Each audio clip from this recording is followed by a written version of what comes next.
It's about to go down with Marc and Cathey, a live coaching show about dropping ideas.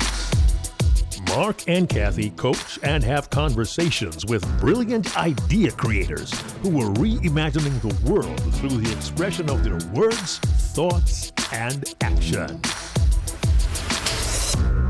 Hey, everybody. I am Cathey Armillas. And I am Marc Williams. Welcome to It's About to Go Down. And we have a super awesome person joining us today. I think I want to call him the secret sauce. And there's a whole secret behind that name, right? He is the plan on himself. I would love to say that Rajiv Harry is a health and wellness coach, but I love the way that he says, health and wellness is not what I do. It's who I am. And the way that he brings positivity into everything that he does is so super awesome. So can't wait to have this conversation with you. Can't wait for you to share this idea. The idea that Rajiv is sharing with us today is about the power and the significance of investing in yourself. So Mr. Secret Sauce himself, Mr. Rajiv, tell us about your idea, why this is your idea, and why you should be the one to share this idea with the world. Oh man, Marc and Cathey, thank you so much for having me on. That introductions, that is so huge when it comes to like a talk show or a podcast. I'm over here just feeling all, you making me blush a little bit and all that stuff. I didn't know you were going to do that, Marc, but I appreciate that. Like you said, health and wellness is it's who I am. It's not just what I do as a profession, as a career, or as I coach. It's who I am. It's because it's something that's so deeply ingrained in me because of the experience, the healing that I've experienced because of it.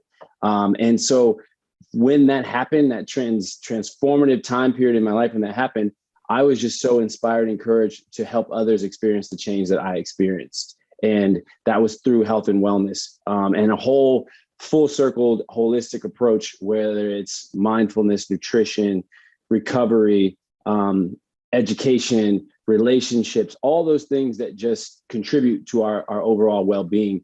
And through that, this idea of the power of investing in yourself has came to me. And I understand the absolute significance of it, making these daily micro deposits into our well-being. And that could be relationally, that's health and fitness wise, nutritionally, like I said, sleep, recovery, all these things. It's so important because it all starts with self. And I think a lot of us, we get that mixed up when it comes to self-care. And I heard Lisa Nichols say this thing, and she says, when it comes to self-love, it's putting yourself first in line. Mm-hmm. And we can't, if our cup is empty, our cup cannot run over. It cannot overfill, and we can't fill others' cups if our cup is constantly empty or running on low. So understanding these daily micro investments in ourselves, how significant they are and how significant they are to our impact to the world and to the people that we directly affect. Wow. So powerful. It's so weird that it's so simple and like so many people don't do it. Isn't that the weird conundrum of life? Like we put a lot of other people first. Rajiv, I'd love to start off in this space of like, because, again, a lot of the conversations Marc and I have, we base it off of like, we're really all we're doing is having an idea conversation. We're like, okay, Rajiv, that's this great idea. He obviously lives it. It's who you are, not even just what you do. And I love that. It's that really understanding that it's ingrained in you and it's who you are.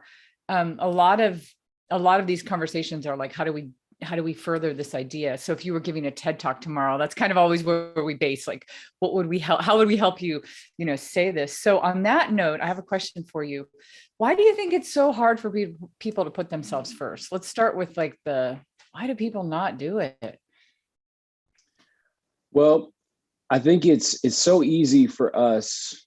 It's not easy, but we don't want to let others down, right? So we constantly are showing up for others. So I have an appointment with you all, there's no way I would let you all down, right? Like there's no way that I'm not jumping on this call at the time that it's supposed to be, because I wouldn't want to let you all down, because that's just who I am. So same thing for our work. If we have an appointment. So when there's something set in stone, we don't want to let the other side of that appointment down. But when it comes to our own selves, it's easy to reschedule, right? So we say, hey, I have this workout later tonight. I'm tired, but I'll get it in tomorrow morning. So we reschedule because on the other end of that appointment, there's no one else to let down but ourselves. So it becomes this constant cycle of letting ourselves down and not staying true to our words within ourselves, and constantly not wanting to let others down. It leaves that space for us to disappoint ourselves and just get used to that, get used to pushing our needs to the side, putting that other appointments first and not those appointments that with ourselves, which are those daily investments. Hey, can I ask a follow-up question into that? I would think based on that maybe we could find a way to balance that, but we don't even balance it. True. Well, that's a good point, why don't Mark. we even balance it? Right. Right. I think part of it is if you haven't experienced it, we don't understand the significance of holding those appointments with ourselves, holding those commitments to ourselves, practicing those daily investments every single day. If you haven't experienced the progression from that, the joy, the rejuvenation, whatever it is from that, if you haven't experienced it, you may not understand how important it is to tap into that every single day. So it's like people have to get a taste of it first, right? There's a practice involved. There's a repetition. There's an emotion involved. I don't usually get to a line. It's so weird. I'm usually the concept. I usually have a concept, but I think I have a line that I really like just from hearing what he said and just reversing it because of asking him why people do this. I wrote down a line that says, we don't want to let others down. We shouldn't let ourselves down either, or we shouldn't let ourselves down. I feel like it would be a really good line in this talk, right? Because he just flipped that. He just kind of reversed that, flipped that over and said, this is the reason why we end up in this space. I don't know. I really like that. I think that if somebody heard that, they would go, oh yeah, that's true. I don't want to let other people down, but they don't really think about it to themselves. Like I didn't until you said it. And I was like, I never thought about not letting myself down. Right. I just thought of it like sacrificing, not letting myself down, but you're really letting yourself down. And that's powerful.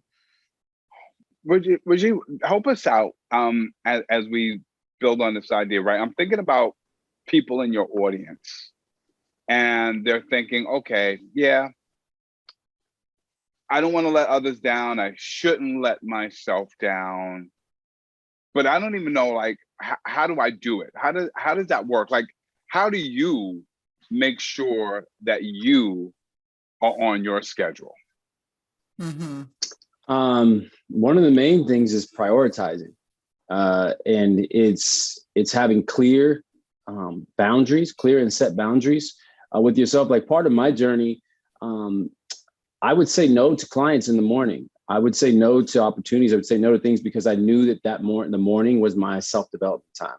Whether it was, it was fitness, it was me learning to meditate. Like I went through that process, all these healing processes. So first up, it's prioritizing. And someone taught me this a long time ago. They said, put it in your schedule. Like, just like you have an appointment in your schedule, put in your schedule, this is my downtime to improve myself. Whether, it's learning a new skill, it's getting on the phone and connecting with a loved one, a conversation that has the ability to fill you up or fill someone else up. It's going to the gym and exercising. It's meditating, taking a moment to relax and to recover. So prioritizing it and then making it concrete in your day so that you know that you have time for that activity. And scheduling that is one of the best ways to do it. I think if we think about Rajiv's idea, Marc, the biggest hurdle, the biggest wall is the wall to like accepting what he's saying, not so much playing out on the other end, like, the benefits or something like that. I think the big wall is here. So I definitely want to stay here for a second. So I have an idea based on what Rajiv said earlier. I thought about it when he was just talking right now. He talked about doing the micro what I would say yeses, right? The micro things that are the positive, the micro things to the relations, to the, relationships, or to sleep, or anything that would help with your physical fitness, your mental well-being, your, positivity, happiness, everything, all the things that I think Rajiv brings into his life. What about the micro no? What if there's like a micro yes and a micro no? Can I do a little micro no? Can I say, no, I'm not going to do that thing. And it doesn't have to be such a big, I think the problem that people might be stumbling upon is I'll feel like I'm doing a really big letdown. But what if it's a little, what if I'm not letting people down? And again, that's the guilt feeling. And I can only speak for myself, but I know that feeling you're talking about, Rajiv. But what if I can start just, and I thought about it when you said the morning thing, because I just started implementing that in the last couple of years. I will tell a client right now, no matter what, I'm not doing any work before 9 a.m. I don't work well. And so it's kind of my micro no. I'm like, I'll do something at midnight. I won't do something at 9 o'clock until 9 o'clock in the morning. I love that concept. I like that. A micro yes and a micro no, because then people have a better way to, they have both. They can do both. Rajiv, talk to us a little bit about that micro no. Yeah, I'd love to hear your thoughts on that. That's so powerful, Cathey. And what you did was you reframed it.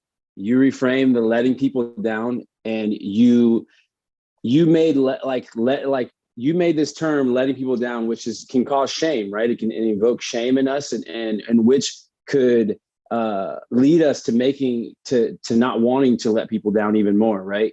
Or feeling that way. So you reframed it, you made it empowering. You said it's a micro no. So it's something that's simple, right? It's not harmful to that person, and it's beneficial to you, right?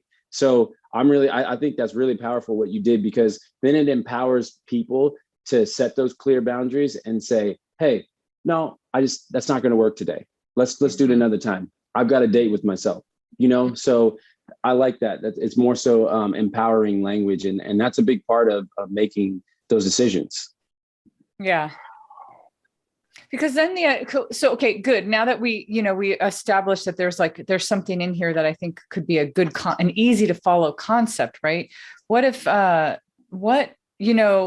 one thing that I'm stuck on, I don't know about the two of you, I'm so scared that people will hear the power and significance of investing in yourself, and it sounds too cliche, maybe, or it doesn't have that power that I think Rajiv actually has, So I would love to get to something better. And I'm not suggesting that this be the title, but could you imagine if we reframed it a little bit to how the micro no can help you, be better? Something, it's like something that makes people go, wait, what? I've never heard of the micro no. What's the micro no? Or, it's something that grabs a little bit.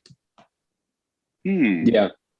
I don't know. Just a thought. I think that the biggest hurdle in this space is that balance. And so people will just naturally tend to do things that will be detrimental to their health, Cathey, I'm sorry to jump in for a second. No.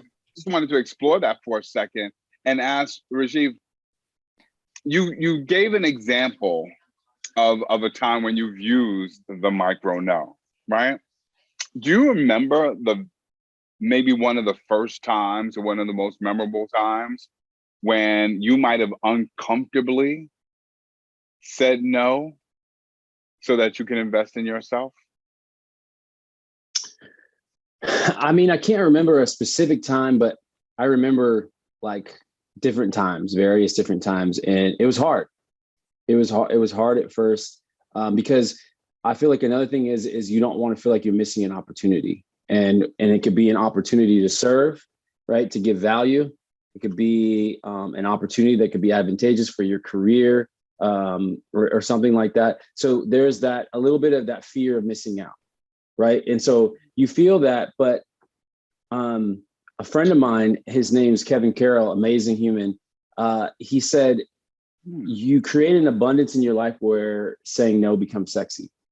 And I remember he said that to me a long time ago, because I would say yes to everything, because when you're hungry and you feel like you want to continue growing, you want to continue like gaining headway in your career and your passion, like you want to say yes to things, you want to be available. But then he said that to me, and when he said that to me, I wasn't in that space. Like I wasn't in the space to say no. I was yes, right? Even though I still was investing in my personal health, but so I kind of went back to that, and I was like, it's not that you have such an abundance that like, oh, you can just easily say no to everything, but you now understand, you have a clear awareness of like what I have space for and what I don't have space for, right? So I do remember that feeling of a little bit of fear of missing out, but then through just continuing to gain more concrete in my values, to become more aware, and removing that fear of missing out and understanding that setting these clear boundaries is not going to lead you from missing an opportunity. It's actually going to allow you to continue investing in yourself, and it'll lead to more doors opening, more opportunities. Have you guys heard of the JOMO? The JOMO is the joy of missing out. That's awesome. Of course, Cathey. I'm writing that down. I was about to say, how did you know my former student named Jomo? Jomo, yeah. No, the joy of missing out. I think maybe what we're getting on too is a little bit of a gamification. One of the best things in the world that works in the marketing sense and in the corporate world, and you go to Starbucks or whatever, there's always this kind of gamification. Airlines use it. A lot of things that work for human psychology. All games have gamification in it, of course, right? Levels and winning things and getting past things. What if the gamification becomes that, you're telling people, Rajiv, that they can use the micro yes or the micro no to like, it's the game of you instead of the game of life. It's kind of the game of you. I don't know. I've been messing around on this new app. It's like a memory kind of app. It's like a fun thing, and they'll throw stuff at you like quickly, and you quickly have to go like, yes, that was the same as last one. No, yes, no, yes, no, yes, no. And it's almost like I could see that, like I could see your concept here being a quick, like, should I go do that thing with that other person? No, that's a quick micro no. Yeah, like a button, like boop. Yeah, boop, nope, yeah. boop, boop, boop. Exactly. Like, nope, that's a no. That would be a no right now. That would be a yes. I don't know. I'm kind of soaking in that space, and I really like this because it's unique. Well, I got to tell you, you've already got me thinking about, you talk about gamification, keeping score. You've got me wondering how many times in a day, even today, have I used a micro no, right? Because I don't think any of us, most of us probably don't have any micro no's that we use in a day, right? But the progression of being able to say at the end of the day, you know what, man, I at least had 3 micro no's today, right? And that was a way of investing in myself. And that's what I sort of hear, because it becomes this like self-accountability thing. You call it a gamification, right?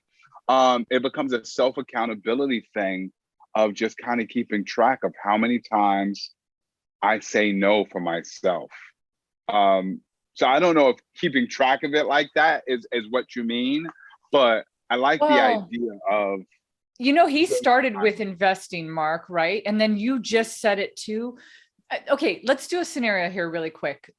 10 of your friends come to you and they offer you 10 business ideas, because we're going to go to the highest level. We're going to go to the furthest part of the spectrum.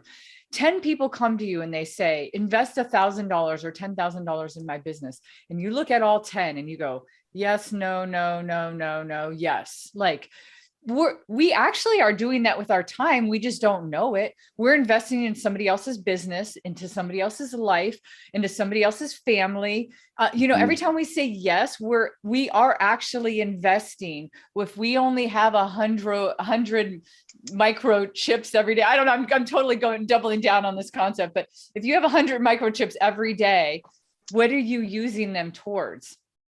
And is it a good thing? No is not always the concept. Marc, there's things that you invest in me and I invest in you, and same with Rajiv, right? And I want to take I want to take some of my chips and invest them into you, right? But I think in this concept of making people understand. So funny little side story. I used to work at Jenny Craig. It was the second job I ever had, right? So it's a weight loss place. And one of the concepts that I came up with on my own, they didn't teach this at Jenny Craig, so I'm not trying to tie this to them. I just started seeing it because they would always make you write down everything you ate, right? And I thought about some of the people that were keeping track of some of the things that they ate. I was thinking, well, if you eat something today, like if you overeat today, all you're doing is paying for it later in some way or another. Like if you feel like you're going to waste food, for instance, you're paying for it later. And so these micro investments that Rajiv kind of is talking about with investing in yourself, you're also investing in other people with the yes or the no, you know? So if we really use that as an investment, if we really do talk about the investment level, I think we could think about it like that. I don't know. What do you think, Rajiv? I like it. I mean, there's power on both sides, right? There's power in that micro no, right? And then there's also the ability to sow into somebody else's life, right? Invest in them. And so I think like Marc mentioned this earlier, it's finding that balance, right? It's finding that balance. I think there needs to be clear, defined boundaries for yourself and your personal well-being. And then also like something that can really help inspire folks is quantifying like what was the impact of those micro no's, right? Like what was the impact that accumulated from those micro no's? Like, what did I make time or space for, which I thought I did not have time for, that now has, filled me up, and now I'm more ready to go out there and be more giving of myself and to serve. Do you have one, Rajiv? Like, can you tell us one right now that you've experienced? Yeah, you mean you're speaking to like a micro no and how it's like a time that you've been able to say no and there's a really good outcome for you or your family because of it. There's a really large one over the last my career in health and wellness, almost like the last 10 years, and it was that I never trained clients in the morning, right? And it was, I mentioned this earlier, I never trained clients in the morning, and because when I had this transformative period in my life, health and wellness became my medicine. Like fitness was my medicine. Movement was my medicine. I used to suffer from anxiety really bad. And fitness literally became my medicine. And so I would have this time between, anywhere between like 7 a.m. and 10 a.m. Where I wouldn't train any clients. I wouldn't work with any clients. Now that's a hot time to train because, people are before they go to work or whatever. And I would always say no. And I probably turned down a lot of clients and maybe a good amount of money, but over the years, I left that time for personal development. So I would listen to podcasts, books in the morning. I learned to meditate. I would exercise. And then I would take meetings. With, people like Cathey. Like Cathey and I did leadership work for like almost a couple of years. And I wouldn't be able to have that time if I was constantly trading all my dollars for or trading dollars for hours, right? Trading time for money. If I was trading time for money all day, although I'm investing in people, I wouldn't have any space to build anything else. So I knew that when I got into the health and wellness space, I wasn't just a health coach, right? So leadership was an aspect of it. Public speaking was an aspect of it.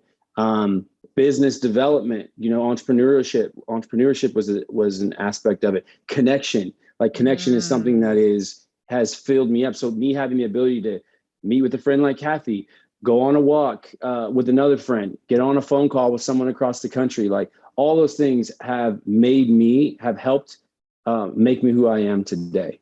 And if I would have just been that personal trainer that put his head down and had a schedule open all day, I would have never made room for those things. And at the end of the day, I would have just been a great personal trainer, but I wouldn't have been a leader, an entrepreneur. I wouldn't have amazing relationships and connections. I wouldn't have as much peace in my mind and in my heart as I do today from all of my personal practices and well-being disciplines. So I would say that was a huge micro no that has definitely paid dividend over these years. We ask and we receive, right, Marc? We ask for the story and we do. And let me tell you, not only did you tell the story, but you also started to get into the benefits. And I'm so glad that you did that, because I was sitting here in my mind in your audience as a part of the hustle culture. As a part of the hustle culture says, listen, I get that. But when this client calls me at 8 o'clock in the morning and another client calls me at 12 in the afternoon, like, I got to put food on the table, right? This is what I'm trying to do. I'm trying to build a business. And that's the mentality that we're into. And it's like, I have to say yes in order to receive. But sometimes you have to say no in order to receive. Like, no is an investment. No is actually an investment. I have a title, you guys. Listen, I have a title maybe. Let's say the power of unavailability, right? Because it's just a hook. And then he can talk about when you're unavailable for others, because that's his whole story, what he just said. I mean, I was listening to it and I was just like, in my mind, I was just snap, everything he was saying. Because Rajiv, everything, I'm so glad that I asked the question. I was like, give me a story. And you like hit us so hard with that. The power of your unavailability allowed you to do the thing that with what we started was, it allowed you the power and significance of investing in yourself. So this is kind of flipping it the other way, saying the power of unavailability is what allowed you to invest in yourself. On fire, Cathey. Right. Oh, well, it came from him. I mean, I just was listening to it and I was like, that is the power of unavailability. Like, that's, I don't know. I love that. And that's that reframing again, that is so powerful, right? Like, so we're empowering folks to understand the significance of being unavailable and not making it a negative thing, right? Like Marc was saying, that hustle culture, not feeling like we won't receive, but understanding that it could be that time and space that we need to actually receive and actually to grow, right? Well, and honestly, y'all, like, TED Talks are always, they're talking, you can have a topic, I think in a TED Talk or any talk or anything that you're teaching or any book that you're writing, if you think about any intellectual property that somebody has, there's the general piece that anybody can talk about. That's the topic. And then there's the specific piece that you can talk about. That's your intellectual property. So the way that you position it, the way that you angle it is your own. Anybody can talk about, physical health and well-being. Only Rajiv can talk about it in the way that Rajiv comes up with. And so if you really want to sell your intellectual property, I think you have to create it. You have to say something, you have to talk about a topic different than other people are talking about your same topic. And that's where people sell. So that was a master class in idea coaching. Love it, Cathey. Yeah, well, I mean, that's what we're always helping people with, right, Marc? I mean, we're helping really at the end of the day, what ideas are is intellectual property. We're helping, and Rajiv has it. It's in his head. This is his thing. He knows this. He doesn't just talk about it. He lives it. Like we said at the beginning, this is how we introduced him. He is this. So we just need to listen to him. So Marc and I, it's just our job for Marc and I to listen to you, Rajiv, and then just pull out what you're saying that you might not realize because you're like this close to it because you are living it and breathing it. So yeah, right. And again, what's great about this is the idea of not being available. Like, even as I say it out loud, sometimes it's hard to digest, but to put that positive spin on it, that there really could be a power behind it. Thank you for not making me feel guilty for taking time to myself, right? Yeah. Or investing in something else. That's powerful. And I think the positive spin, as we said earlier, is something that's really important to your messaging. Yes, for sure. You start with the negative to gain the positive, right? That the negative creates the positive. Think about what negative, Rajiv and Marc, you both know this for me. I love negative ions, right? They're the most positive thing in the world, but negative, it's funny that they're called negative ions because they create positive effects. And I think it's the same thing in what you're talking about, Rajiv. If you give this negative, it could sound negative, right? The power of unavailability, the micro no, but it's not. It causes, it creates positive effects. Yeah, and as a coach and an educator and inspirer, it's like, I want to encourage and empower. So like, we want to empower people to make these informed choices on their own. Right. Because like when you work with a coach, there's only so many hours in a day or in hours in a week that you spend with them. But what is going to be most impactful is what you practice often. Yeah. Right. So it's like empowering people to make these choices in their lives and using those type of words and things that really like evoke thought, evoke feeling, emotion. Like that's what will empower people to change or to make change. Rajiv, you talked about Lisa Nichols earlier. So I want to throw another one of our favorite motivational names out there, Les Brown, right? Hey. Come on, Les. Love Les. And I love how Les tells that story of, you know, applying for a job at a radio station, right? And a part of that story, he says, you know, sometimes you will hear 7 no's before you hear 1 yes. Yeah. And I'm wondering, when it comes to the power of unavailability, what's the reverse of that? Right? Like, how many no's do we need to gain a yes in life? Yeah. I love that, Marc. I love that. I love Les Brown, by the way. He was a big part of my development.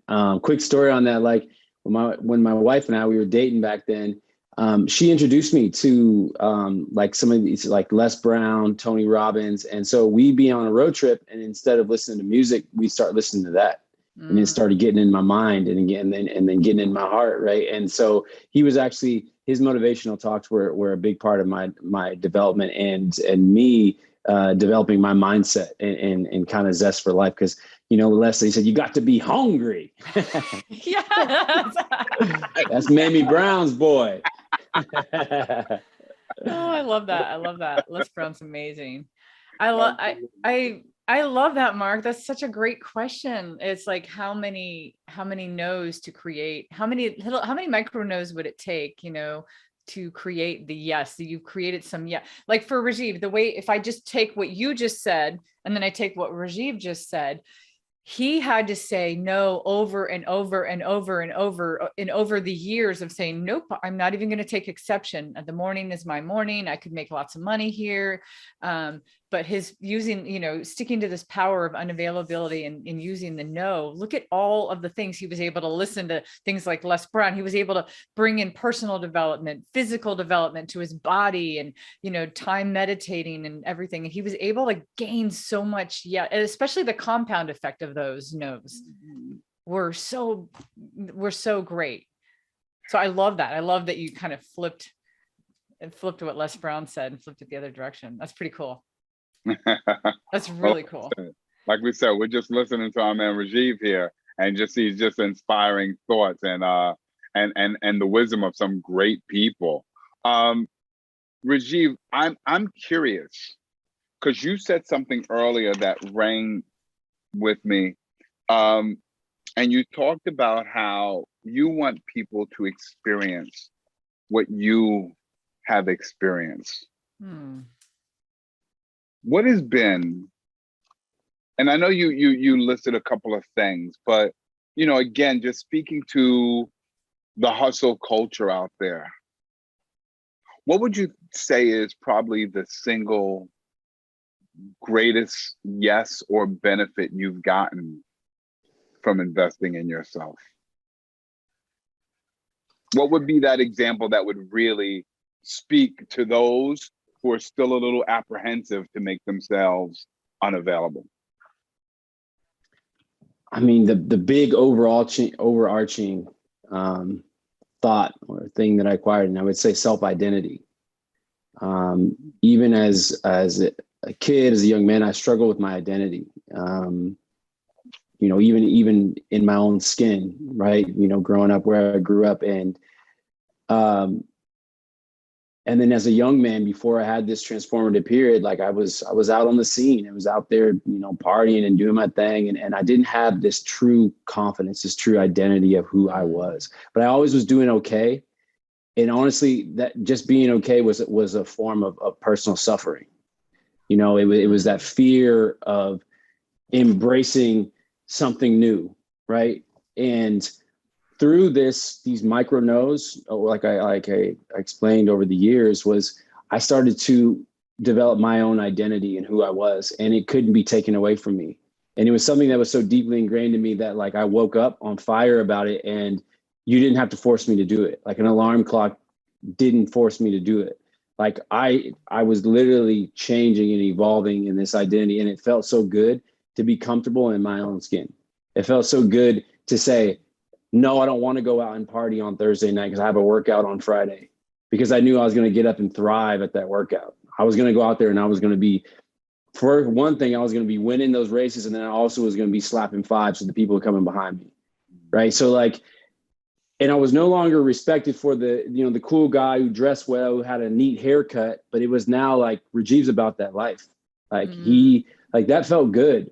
Like, and it like for people to understand, like it's not a popularity contest. This is like real life, and it changed my life. So that self-identity is something that like I want to give to other people, you know. One of the biggest hiccups when people are making positive change in their lifestyles is social pressures, right? From family members, from friends. And I say, the more you show up as your true authentic self, the more you are consistent, people will respect you. You don't have to prove anything to them. They'll know that you're for real. When they see you changing, they'll be inspired, they'll be encouraging, and they'll be asking you questions soon. Like, how did you do it? Because, you know, we all want that. We want that change, but like, honestly, it's fear is a lot what's holding us back. And there's something so remarkable about somebody who just is comfortable with who they are, right? And it's not just like, you know, like a selfish person, but someone you see like, wow, that person is just, they just who they are.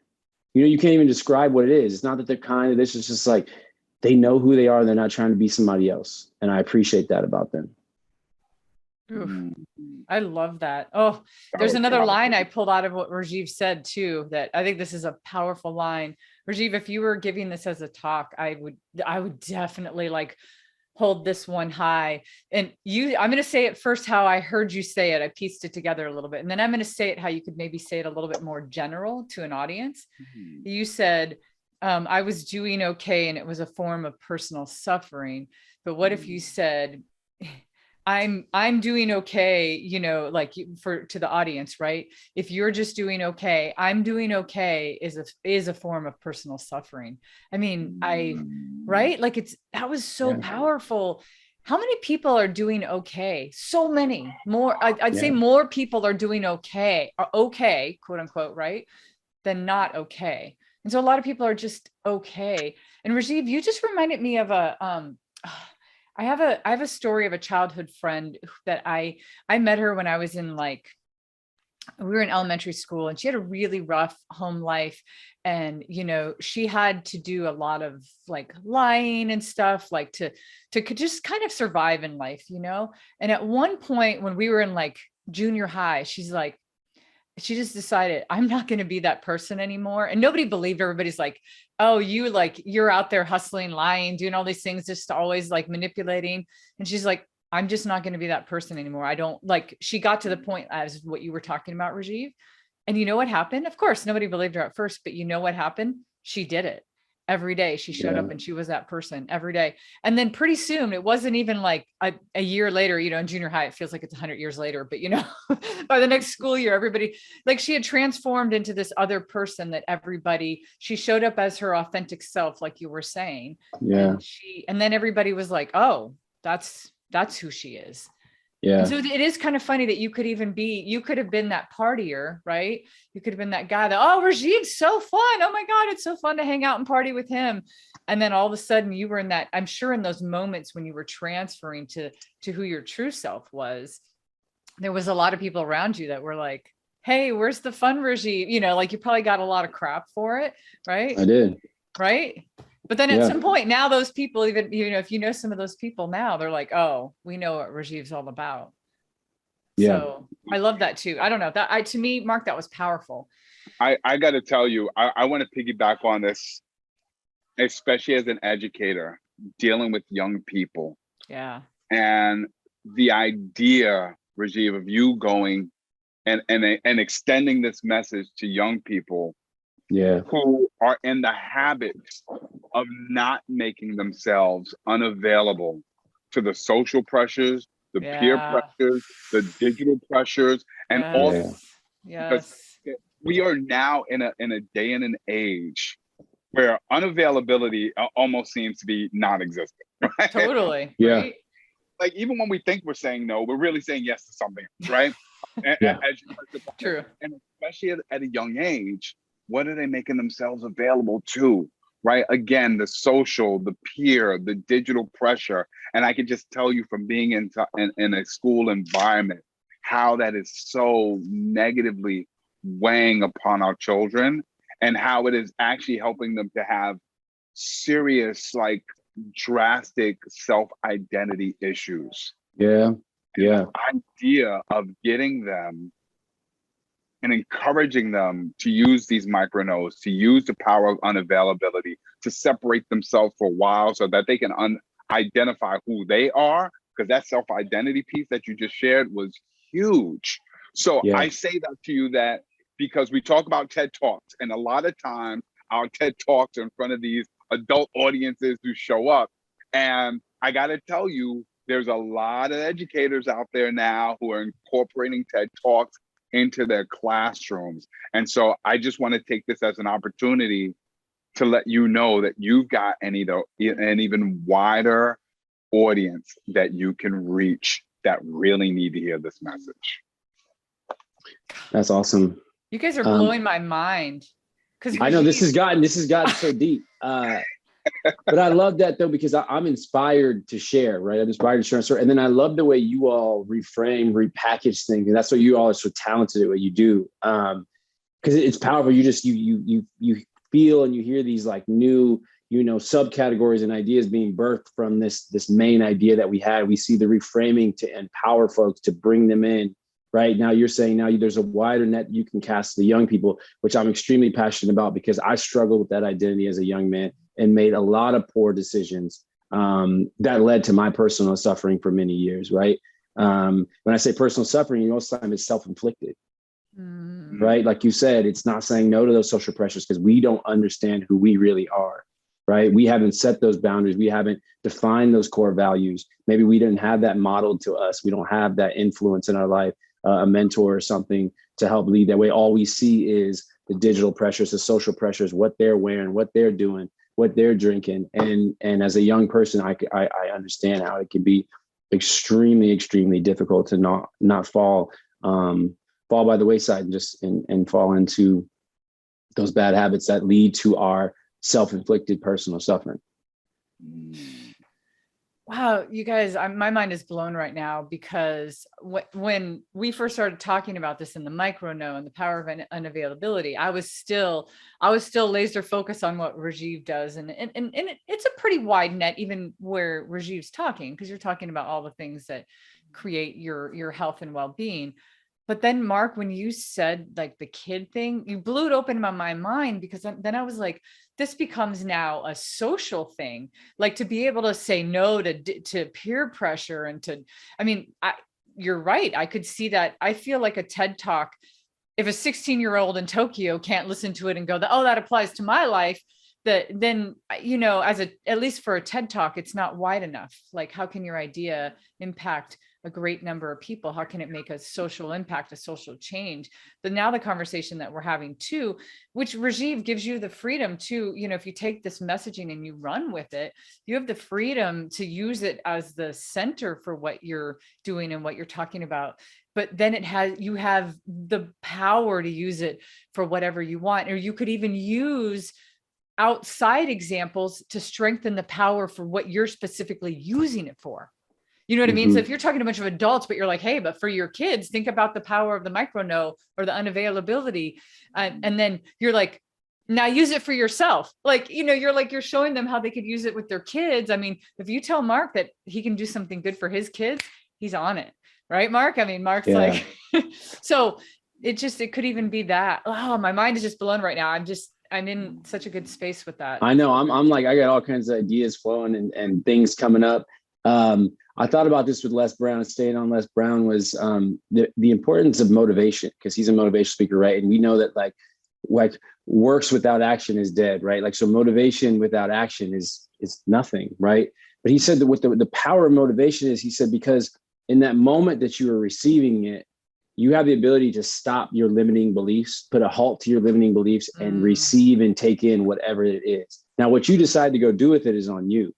But like that, when I think about that, like, it's so powerful, because that's how I am when I listen to motivation. It's not just like, oh my gosh, like that's mind blowing. It's like, oh my gosh, how can I apply that? How can I apply that to my life? So can we get people to see that? Because just for that moment, all that doubt, all those limiting beliefs, they get put to a halt, and we have the ability to receive something that could really change our lives, right? People are saying powerful stuff all the time. The internet is an amazing thing. It's a crazy thing. And it's an amazing thing. Like, we're all one Google search away from a totally different life, right? But it's like, are we open to receiving? And that's what we want to do, right? We want to prime people to receive, right? And empower them to now make this applicable in your life. And you all are helping me do that, right? With you know, how you frame these talks, and how you create the skeleton of these talks, and understand these hooks, and reframing in words, and how they draw people in. Hold on, Cathey. I know you got something to brain. I just got to just say this on a side note. I am totally geeking out over this line. We are all a Google search from a totally different life. I got to give credit. I'm not taking credit for that. I'll be in trouble. Okay.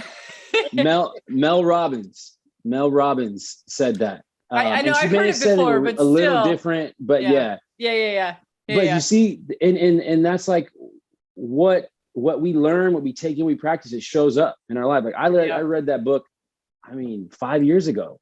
But it just came up today, right? Like, because I understand that, right? Like, if I seek something, like, I may find it.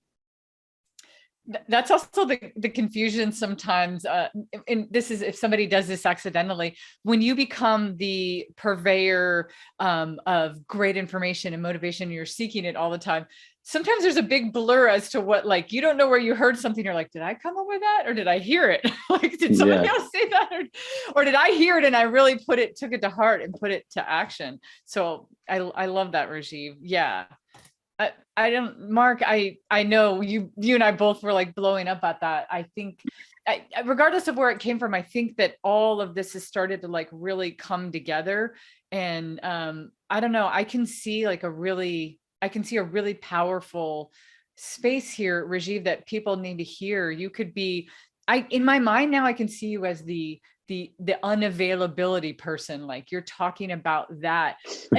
And you're just using it as the big hook to say the things that other people are saying. Because, we had Dr. Bo on our show last season, and he talked about how he's like, most of us can agree. What did he say, Marc? Most of us can agree with like 98% or something like that. Yeah, most people in that industry, in the health and the well-being industry, can agree on like 98% or a huge percent. And so, it's not that you're, there's a lot of people that are saying a lot of the same things, basically, is what I'm saying. And so for you to just be able to position it in a different way makes it really powerful, makes it your own. And that's what I think we would want for you. If you're giving a TED talk, or to have you out there teaching people, we want to give you that framework that you can use, and that people, we're weird creatures. Like, psychologically, we would cling on to something like that. And now I'm sure Marc will be having this dinner conversation with his family on what things can we micro know? How can we use the power of unavailability? And if you think about it, once that gets buried in our brain, then we're going about our day, Rajiv, and all of a sudden we're thinking about what you said, and you just painted those words in a different way. People are saying that all the time, but now I hear Rajiv's words of like, how can I do a micro no? Oh, right now I could do it. I was going to really run to the store, but honestly, I need to come home and rest, like or whatever. I can do micro no all throughout my day. Anyway, I'm pumped about it. Like, I can't even, I'm so pumped right now. Yeah. And let me add, move over life coach, move over peak performance coach, move in the unavailability coach. Yeah. Right? Totally. You're like, I'll don't teach call him. you. He's not available. And I'll teach you to do the same. Yeah, he'll reach out to you. Don't Yeah, don't call. him. Yeah, He's don't call me. I'll unavailable. call you. He's a specialist at saying no to people. So, but can teach you the same, which is really cool. I love that, y'all. It's so good. It's just really, really good. Indeed. Okay, let me ask this question. Okay, so now that we've kind of conjured up a pretty cool idea, and you like envision yourself on a TED stage giving this talk, and maybe you're talking to a couple thousand people, but millions of people are going to hear this. What's the last thing that you say? Like, what is that very last thing that you say? What do you really, really want them? And you said it, Rajiv. What do you want them to do with it? Like, what do you want them to actually apply? Let me just reflect for a second. As lots been said. I feel like I've said it throughout the context of this, but I just want to wrap it up in a way. Just wrap it up significantly. It leads back to self. I'm kind of generating this thought, this idea, and it leads back to self because we spend so much time with ourselves, with our thoughts. We're alone with our thoughts all day. We're alone with the feelings that we have about ourselves all day, whether we share time or space with other people. And so understanding, making more space, more room for yourself, how powerful that is, being unavailable for others, those micro no's, and how it leads to more strength, more endurance, more confidence, more self-love for yourself. And understanding that it all starts and begins with you.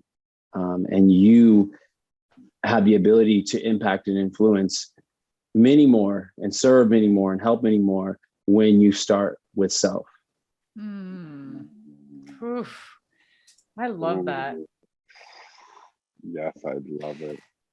See, and hearing, Rajiv, the way that you paint this all together, it's so like I love that about you. You're so thoughtful with your words. And so everything that we've done today, I love because we've like listened to your thoughtful words. Like you spend a lot of time thinking about this stuff. You're not just regurgitating what other people in your same space are saying.